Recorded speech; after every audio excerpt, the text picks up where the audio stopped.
How you doing? This is Sean McVeigh with Sean's Outdoor Adventures, and I am so excited to bring you the 2017 Map Reading Challenge. And this year we are taking things to a whole new level. I mean, I have 12 guys, 4 teams, 3 guys on each team, and they are all competing for a brand new Bowtech Range 6. As a team, they also have a chance to win an XOP Air Raid hang-on tree stand.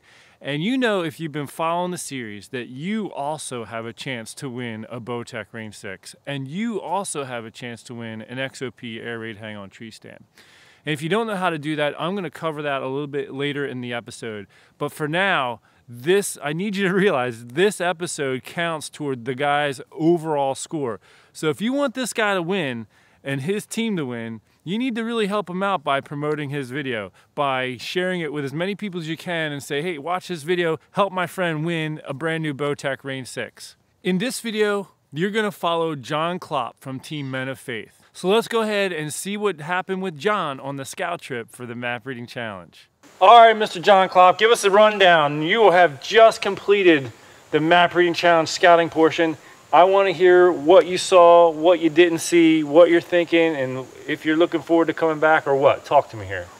Oh yeah, it was tough. Trying to keep up with you the first day, man, you were just powering up those hills like it was nothing. But it was good. It was a good workout. I apologize for that. Oh no, that's all right. You know, Florida is pretty flat. Yeah. I don't have to worry about hills like that in Florida too much. But yeah, I enjoy a good workout. Yeah, I learned a lot. You know, first thing, you know, when I got here to the campsite, you pulled me to the side and you're like, come here, let me show you, you know, some hoof impressions from deer. You know, I just looked for a. All right, we just jumped a fawn because I was showing them how to read compressions. Here's a deer bed, and then here's another deer bed right here. And I was just showing them. I've tried doing compressions videos or recording compressions. It just doesn't come out too well on the videos, but these are fresher compressions because the leaves are all fluffed up right in here. You know, that's very recent. And then over here you have the leaves are all patted down. I mean, this could have been a deer bed a while ago. It's not super fresh. But when you look at the compressions, see there's a compression right there. It's not as fresh as when the leaves are kind of fluffed up at the same time like that. So compressions are when you are scouting, you know, and you're looking at leaves, the deer hoof, you know, it's a firm, it's not soft like your fingers. And so when it pushes down, it leaves an indentation there.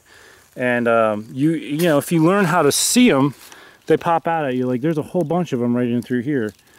And I thought that was pretty cool. I hadn't really noticed that before when I was out scouting. I looked for trails and rubs and stuff like that, but I hadn't really, you know, look for where the deers leave their impressions. A lot of people don't know to look for compressions. That's one. Yeah, and then so when I'm out these past 2 days, I mean, they're all over the place if you really look for them. The first day, after you know, you pulled us aside and, you know, showed us the deer compressions, I happen to have one of my scouting locations was right across the street from where we're camping here.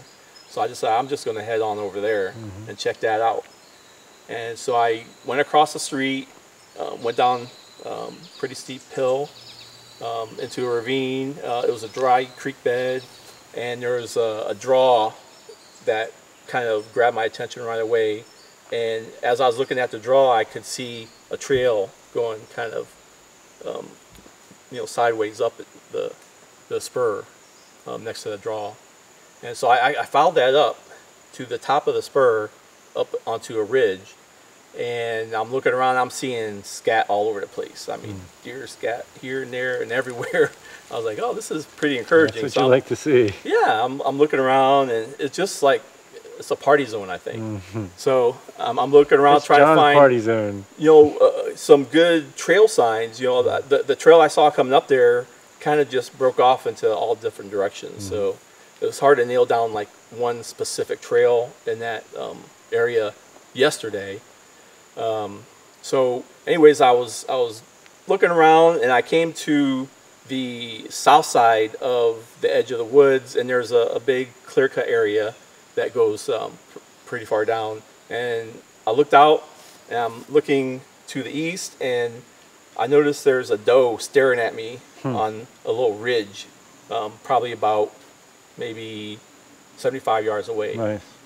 So I'm like, okay, I got my camera out, zoomed in, and I'm just standing there filming it. And it's just looking at me, waiting for me to move. And I blinked first, I guess, because that deer had turned around and went straight south into the woods. Right. And as she's doing it, she's hissing and screeching and making some god-awful noises. Snorting, yeah, snorting. Oh, yeah. And kept making those noises as it's running and crashing through the woods. I'm like, oh, wow, that's pretty crazy. Yeah. But I was like really encouraged because I saw Right. a deer, my first deer, Right. while I was here. So anyways, I'm like, all right, that's cool. So I started walking down the edge of the woods and that clear cut area.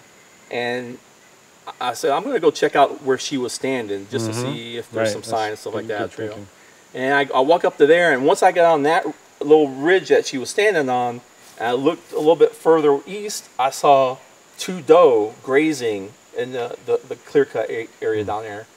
And they were just, their tails were wagging and flipping all over the place. They're just happy and eating. And so I'm just, I got the camera out and I'm filming them, and they're having a good old time. And I'm like, I gotta get closer, And so I'm down on my hands and knees with my camera, and I'm just crawling in the grass. And eventually one of them saw me moving, and didn't look like you're in a big hurry to get out of there, but she started turning around, and once the other deer saw her kind of walking away, it kind of started following, and then they turned to the woods, and then boom, took off in the woods.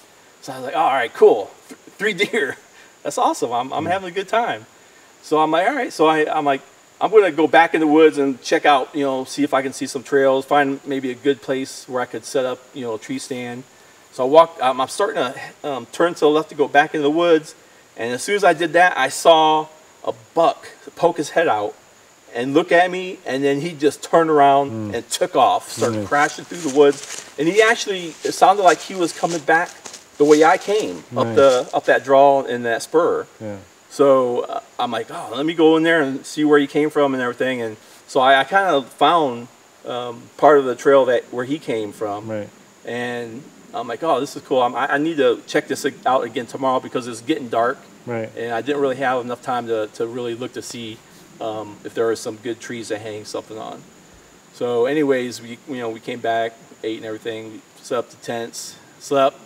Then this morning we got up bright and early and headed on over to do the group scout. And that was a lot of fun. I had a good time with that. It was raining. We got really wet. You almost died, but it was still a lot of fun. Hey, I'm still alive. I'm still here. It's okay. But yeah, when we started walking into the woods there, and I get ready to take a step, and I'm like, whoa. And I look down and I see this rattlesnake just coiled up in a nice little circle there, and he wasn't moving, he wasn't rattling, he wasn't doing anything. Kind of just looking at me, waiting for me to make a stupid move. Yeah. And we were really close. I mean, I almost stepped on it. I mean, I was like this close. I'm like, whoa, okay, well, hold on here. So that kind of like put the fear of God in me right there. I'm like, I better start looking a little bit more closely where I'm stepping because these things are definitely around. And just so the viewers know, these guys all signed a release, and I am very serious and specific in the wording that black bears, rattlesnakes, biting ticks, all that kind of stuff, you have to be ready for that because that's here. And I mean, that was no joke rattlesnake. That was a big yesterday when I was scouting across the street, I saw some bear prints. I wish I would have got the video camera out so I could video that. I didn't even think about it. But we saw bear scat all over the place. Didn't actually see any bear this scouting trip, but we know we're there. I mean, I saw your earlier videos. So they're here. They're here for sure. And the rattlesnakes too. I mean, I know they're here, and we got lots of rattlesnakes down in Florida. Other kind of poisonous snakes too. I definitely need to get some snake boots or something because I was running around in the woods yesterday, not even thinking about it. I mean, I knew they're there, but I was just walking through grass and all kinds of stuff and not thinking about it. But this morning, when I almost stepped on that one there, and he's kind of like an open, right next to a tree. And we got stuck in a lot of pouring rain, and this is something for people to think about too. When the rattles are wet, you can't really hear them. So he didn't have his out rattling anyway. But just so you know, like that's when you have to be even extra more careful. Yeah, he looked mean, that's for sure. I was gonna mess with him. Yeah. Wow, that was exciting, folks. John had some awesome encounters throughout the Map Reading Challenge scouting portion here. And I got to tell you, you know, I was excited for him. And John is looking to get his first shot at a deer, get his first deer ever. And it sounded like he was finding some stuff that was really going to put him in the mix for that happening. So I'm excited for John to come back, and I'm excited to see what happens. And we also did a little bit of a group scout, and I helped these guys out too. So that was part of the whole thrust of this year. Like people like John, I kind of mentored them. I took them out scouting for a little while. I showed them some stuff that I would do, and that's to try to help them be successful. So let's hope and pray that John is successful.